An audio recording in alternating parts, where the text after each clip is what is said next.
Good afternoon, everybody. My name is Yukta on behalf of Team Adhyyan Books, and I am here to launch a very special book titled High Five 100% Proven Recipe for a Highly Successful and Engaged Team, which is authored by Mr. Jatin Sahni. So I hope you all are enjoying the book launches that we are doing. And this is yet again a wonderful book launch event that we're going to begin. So before I call Jatin with us, I would like to give a quick brief about him. So, with over 28 years of distinguished experience leading multicultural team across sales, marketing, customer management, and technology in Asia, Europe, and Middle East, the author is a seasoned ICT professional, a devout advocate for Sir Richard Branson's philosophy on employee care. He champions a workplace culture that prioritizes engagement, productivity, and trust. Drawing from his wealth of experience, he has authored High Five, a book encapsulating strategies of maintaining exceptional levels of employee management. This invaluable resource promised to empower organizations and aspiring leaders to cultivate successful and engaged teams. So, without any further delay, I would like to call Mr. Jatin with us. So, Jatin, welcome. Hey, good morning, Yukta. How are you? I'm doing good, Jatin. How are you? As I would say, high five. That would be an Exactly. appropriate start of the session. Exactly. So, how are you, Jatin? How has the experience been of becoming an author finally? As I said earlier in one of the events that men don't go through delivering child, but I think writing a book is something like that which I've experienced over the last few years. So it's been a journey that I would always remember. Exactly. So finally, the book, the baby is in your hand, and you're not just an author, but eventually a best-selling author. So how's that feeling, Jatin? It's amazing. I've never experienced this in my life. I never thought I'll be an author, though I think, as you rightly said, everyone has an author in them. They want to write what they think, what they feel, but it always takes a courage to put the first word on the paper and then and then move forward on that. Finishing it was really something that I would cherish for sure. Great, great. Glad to know that. So how's the response that you have been getting from the audience, Jatin, about the book? So I've received multiple feedbacks from friends, family for sure. And that's where you start with, and with my colleagues, with my management where I work, receive positive feedbacks, and of course reviews. They also put it on my website where after reviewing they can add the comments. So I do receive them as well. So it's been positive criticism as well as positive feedback sometimes. Yeah, both. Great. Glad to know that, Jatin. So, let's just start the conversation about the book. So, Sure. the title High Five is actually a very, unique name. So, how did this, title came in your mind? I've been using high five in my work culture for last maybe 7 to 8 years. Invariably, not knowing that I'll be writing a book on the same topic. High five is a gesture that you use in a collaborative manner. That's the only gesture you use in a collaborative manner. Otherwise, you clap, which is your own gesture. And when you do high five, you're actually involving others either on a success or something they have achieved or something you want them to achieve over a period of time. And I've realized that this gesture fits very well with how a team should run. And success of that has sort of driven me to write a book on that topic. Glad to know that. So, while I was introducing you, so you are an engineer and a marketing, professional. And this topic is something related to HR. So, how did, this topic came in your mind? So I think that's the misnomer that employee engagement is an HR role. If it was, probably a lot of teams would be disengaged because HR may not be reaching out to when you are meeting the teams and engaging with the teams. I think it's the individuals who are promoted to lead a team. Normally, they do not have that kind of inputs. So I feel that after 17 years of leading teams and managing teams, I felt that it's individuals that would drive the team, that takes it forward. It's a culture that everybody's job to inculcate. Great, great. Glad to know that. So, how long did it, took for you to actually do the research work part for this book? Because this is totally based out of your experience. So, how did you manage your writing schedule, and what sort of research have you done for this book? So I think interestingly, we had a small just to go to Canada for a couple of months. I think we came back. That was, I think, the only positive thing that happened with the journey is that I thought of a book there. When you're stuck in a place and a lot of free time, I was actually thinking of all the years of experience I've done and created a framework of writing, created the things which I want to say, and I think that gave me the I call it the skeleton of the book structure, and then the rest was to content, and then COVID helped to capture certain other aspects, but it took some time. It really took some time to put the last word on the book. Great, glad to know that. So, a lot of people are dealing into this, venture. So, what would you like to tell them? Like, how can they, maintain a successful and engaged team? What Just start. feedback would you like to give? Suggestions? Just start.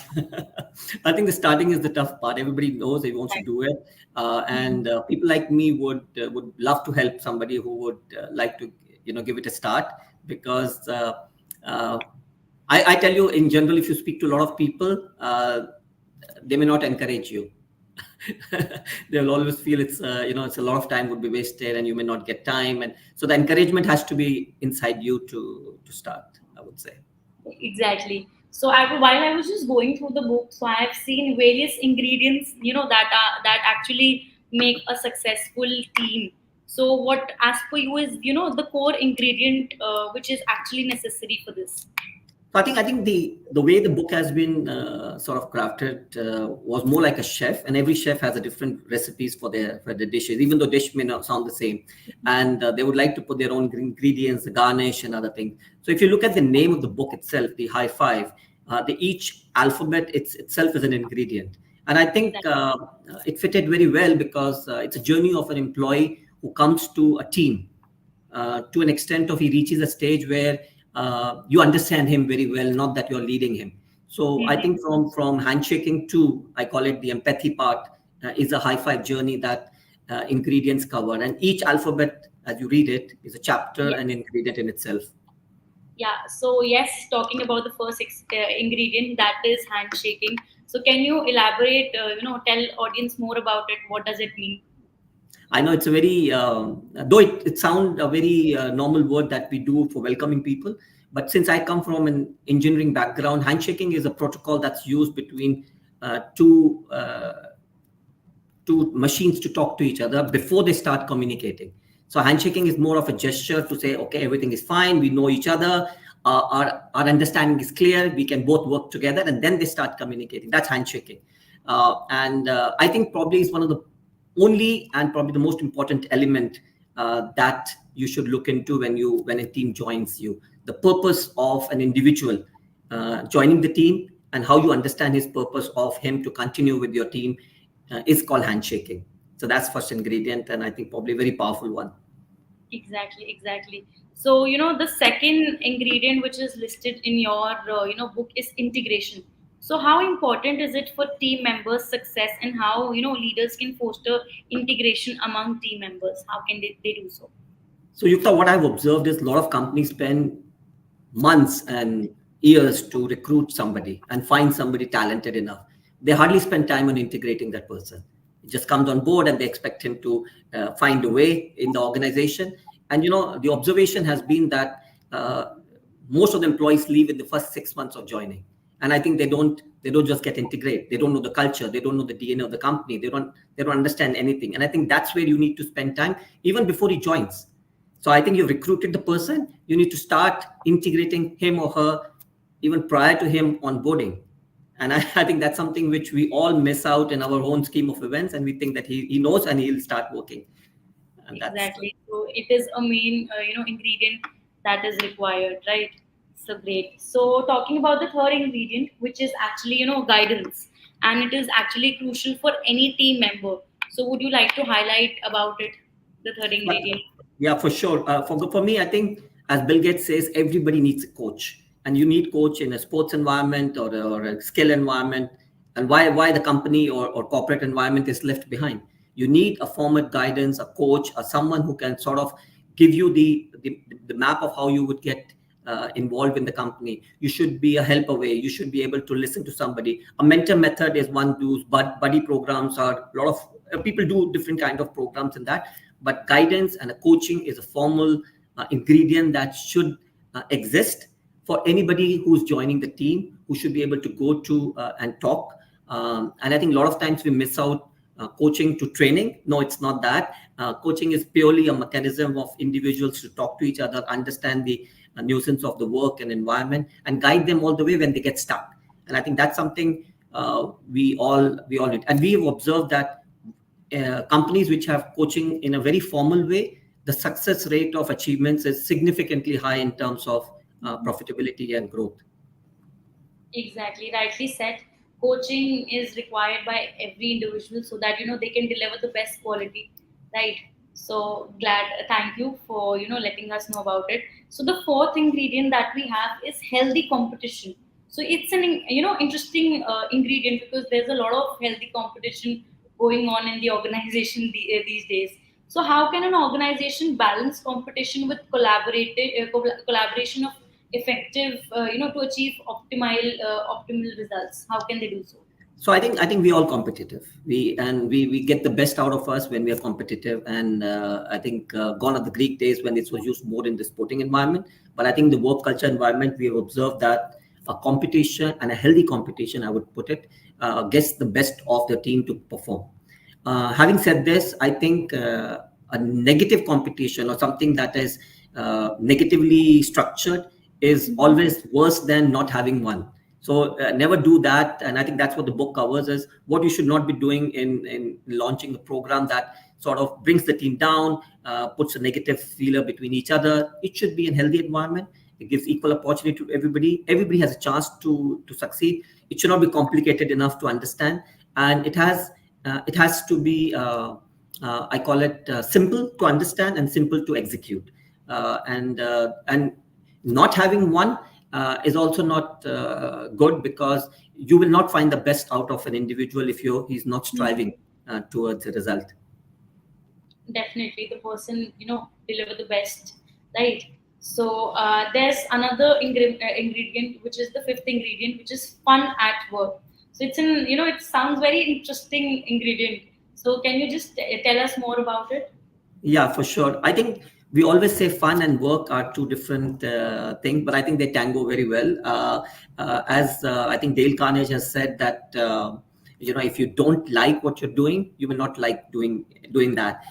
So I think environment, creating a place where people, and I think people have gone away from, I call it fun at work, where you put a pool table and a dart machine. I think those are not the ones I'm talking about. I think it's an environment, it's an area where people come and talk to openly. One of the things which I sort of openly liked doing, I call it BYOT. It's like bring your own tea in the morning sessions.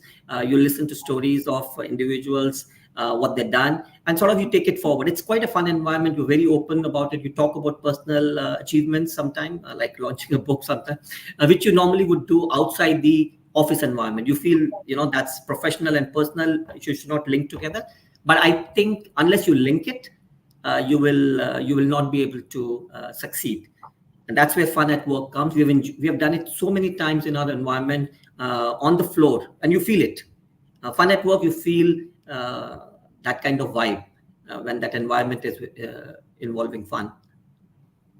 Yes, exactly. So fun at work is actually something which makes the environment more healthy. This is what I feel, right? That's Great. vibrant. Yeah, glad. So the next ingredient that we have is idea factory. So it suggests innovations within teams. So how can leaders cultivate a culture of creativity and innovations? I think a lot has been spoken about this ingredient. This ingredient is quite misused a lot.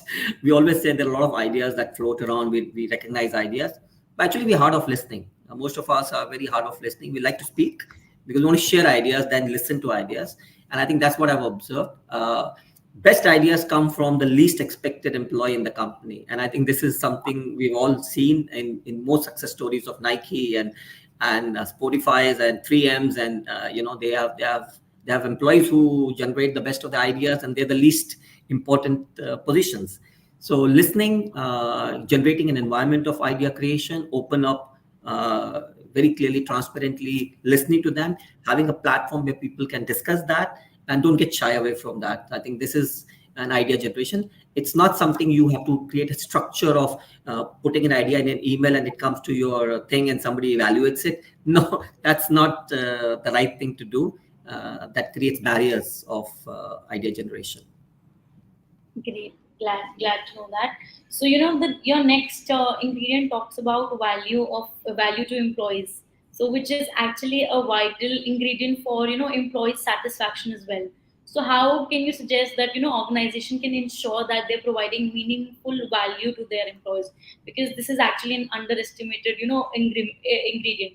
So how can guide them Yeah. about it? So I think EVP has become a very very strong aspect with young generation. I mean, we people when we started work, I think salary and the name of the company was very important. But look at a lot of startups today and a lot of youngsters who are joining companies. They look at value, the overall benefit that the company provides. In not only salary perks but other things which are associated with that. They always look at an environment which is generating learning and development. Their skill set is increasing. That's a value for them. You're recognizing that individuals, I call it even existence in the company. You're listening to him. There is a value where he's contributing to the company's objective. He should know that whatever he's doing is connected to the overall value of the company or the organization's value. So I think this part is something missed out because we always drafted a job description and we said this is your role. But I think that's not correct. We need to do it in the value format. He needs to be appreciated of what he's done. And I think that's something which we have all observed in the organization, that we miss it out, offering the value. And with new generation now, we have to look at out of the box now, what they see a value in joining the organization. Probably it's not the perks, and probably something else that they're looking at it. And a lot of time it's the learning and the growth aspect which they're looking at. Definitely. So, value and getting appreciated is what an employee looks forward for. So that's rightly said. It is, main ingredient. This is one of the most important ingredient, which is actually, missed a lot of times. But That's definitely, thank you so much for highlighting this, in your book. So the next ingredient that we have is, so empowerment is crucial for employee morale and productivity. So can you share some strategies for empowering team members effectively? I think this ingredient is the least used in organizations, least used because we have created structures in our hierarchy. We have X specialist report to an expert reports to a manager reports to a senior manager reports to, and I think what we've done is we have kept the empowerment with very few people in the so-called notional empowerment, and I think that creates lack of trust, creates lack of creativity. You need to empower team to a certain extent. Yes, I understand that there is a structure in the organization that is important, but individual, if he's not able to decide or take action or take risks associated with his work, at no stage he will be doing the 100% justice to the role he is doing. So some form of empowerment, a feel of empowerment, it starts with, and then actually empowerment that you need to give to the individuals to take decision on his behalf in the scope of events he's running, right? And I think some example, I would put it in a very simple way, which I use sometimes, that you allow your line manager to recruit without asking your inputs or validation, because he's recruiting for him to deliver results. So why not he Mhm. decide that person capability? It's like marriage, you decide you decide the person, and then you take the risk associated with that. I think it's the same aspect that we should be doing in organizations. Exactly. Exactly. So, there's one more factor that is being talked about, which is empathy. And empathy is often, underestimated in workplace. So, how can leaders cultivate empathy among the team leaders, and why is it important to do so? So I think I've used it as a word as a garnish in the chef environment, and I think that's something uh, each one of us has to look into it. whether you are managing a team or not. I think empathy is more related to how you understand the individual that you're working with. It could be your colleague, it could be your boss, it could be somebody we work with. I think unless you know where that person comes from, you cannot decide what he should or he should be going through, getting his issues. A lot of decisions that are happen in the organization and done by the people do not know the impact of it on the individual. So unless you get that feedback, and I give you a pure example of saying you come up with a policy saying that this policy applies to all the staff, and unless that applies to you, you will never ever know the impact of that. And I think this is something which we have realized over a period of time, speaking to the individuals, asking him to open up, understand where he comes, and more listening. This is not giving your counter answers to it. So empathy actually sits for me probably is the most important after handshaking, because these two elements sets the tone of this individual will stay for you for life kind of stage. Great, glad to know that. So there are a lot of quotes in your book. So any specific quote that resonates your work from the book? So I think me meeting Richard Branson many years back at a backstage event where we invited him as a speaker, and for me now to share some of the bookstores with his book and mine, his quote sort of resonates with me all the time. Take care of your employees, and they take care of your business. It's as simple as that. And I think this is if we sort of take this at every stage of uh, team engagement, I think there'll be a lot of success resonating on the floor. Great. Glad to know that. So, what do you hope readers will take away from the books, particularly in terms of practical application of their own, team and organization? So I think Yukta, what I've seen is HR doesn't give a document for you to lead a team. You suddenly made a manager because you got promoted, and you don't have a past experience of leading a team. Neither you have I call it a formal degree to do that. What I felt, any young line manager or an organization will go through this as a structured thing which they can use. Not that they have to follow each and every aspect. If they follow each and every aspect, even I don't sometimes, it would be a highly successful engaged team. Not only for that individual, but also for the people working with them collaboratively. So I think the takeaway for me would be going through the simple aspects of how each and every element is used. If you can use part of it in your daily life with your team, I think it'll add a lot of value to it. This is my personal view, because every chef loves their dish. I'm not sure if others have to enjoy first uh, to give me a feedback on that.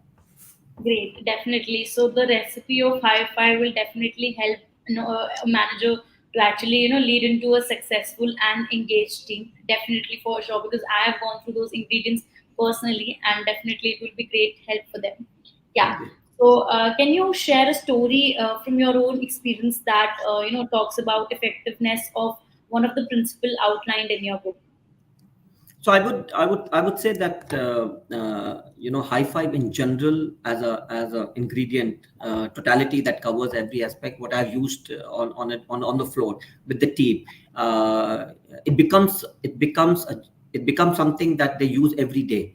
I'm using, so sometimes you whatever you're launching, you sort of come up with a theme program around that. Everybody feels part of it, and everybody feels they're contributing to it, and everybody is getting a benefit of this. These are the only three aspects which, whatever you do, you run a program, you run a show, you run an event, you launch a product, or you do a birthday party. I think the question is, are you bringing everybody together as part of it or not? This is what my thing is, and I've tried to use it for us 17 years to an extent I can, and I've seen results that satisfies me at least. uh, if I cannot talk about others, but for me it was very satisfying journey. Great, glad to know that.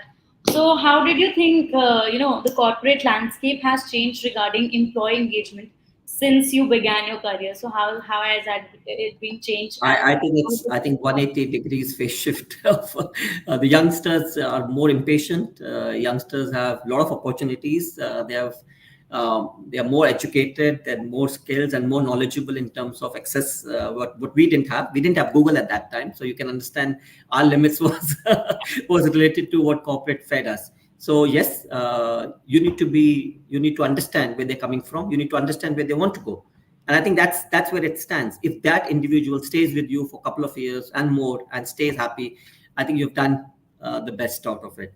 But you will never learn it outside. You need to learn it by recruiting them and understanding them. Look at your kids. I mean, look at our kids today. This market, they're much more smarter than us in many aspects. Exactly. So now after Google, we have Hi-Fi with us, to really learn how about engagement of the team. Yes. So what challenges do you foresee organizations facing, when implementing principles that are, outlined in your book? So what are the Mhm. challenges that I think organizations? very clearly is thinking inside the box, thinking that follow these rules and the patterns of the game, uh, because as I indicate, employee engagement is individual driven, Mhm. but giving him or her the flexibility to do that is what has to change in organizations. That may not happen. So I think leadership and managerial is an individual thing. We need to recognize it more. It's a KPI, by the way. First of all, employee engagement has become a KPI in your performance reviews, but it's still a very small percentage of your measurement of success, and sometimes it is already given that this percentage would be met anyway, whichever way you look at it. I think I see it otherwise. I see this should be a very, very important aspect of Mhm. your success. Sometimes numbers are subjective to that, and I think this is the most important aspect. Great, glad to know that. So, how can leaders measure the success of their efforts to improve employee engagement and implement the principle which are discussed in your book? So I think we're far away from happiness index that we can introduce on the floor. Again, it relates to the performance of the team. Again, it relates to how they are succeeding. Again, it relates to how they are meeting the challenges when it happens together. Those are the measures. Sometimes they're not on paper, but you feel it. You feel it. You see it when you meet the team. When your manager comes on the floor, does he feel the vibe of an engagement, or does he feel left out pockets of team standing together? That's I think that's the success, and the biggest success I received when I did the book launch in UAE the other day. I had somebody who had worked with me for many, many years, and he was saying that we still recall the days which we did this. For me, that was the takeaway of success, which you can't write anywhere. Uh, and I think when people talk about you when you have left, is I think more important than when you were there leading them. Exactly. So, I wanted to know, Jatin, whom you would like to dedicate this book to. Okay, I think I've captured it in the first page. I think it's all the people I've worked with, the customers I've worked with, and the individuals who have reported to me. I think those are the ones that has given me some sort of information that has I try to portray in that. I've also has a forward from our management heads highlighting that. So those are the inputs I'll take forward, and that has inspired me to write this book. Glad to know that. So, Jatin, I would love to know that this was the first book, and are you coming with some upcoming projects as well? Like, what is going to be your upcoming project about? I think it's a good question that was asked to me, that are you coming with high 10? And I said, I'm not sure of that. It took a lot of time to do that. But there are many ideas that are there, which I think even the name is there. But I think it's a question of how you take it forward with all the other things that's going on. So let's hope. Could it be a book or could be something else? Definitely, you'll be coming up with another recipe, right? For sure. Another recipe for sure. Cooking. Exactly. Yeah. So we are putting the buying link of your book in the description box, so people can purchase your book. And so Jatin, if somebody from wants to contact you, how can they do so? So I have my website, jatinsani.com/high5. They can see more inputs about the book as well as give me reviews on that.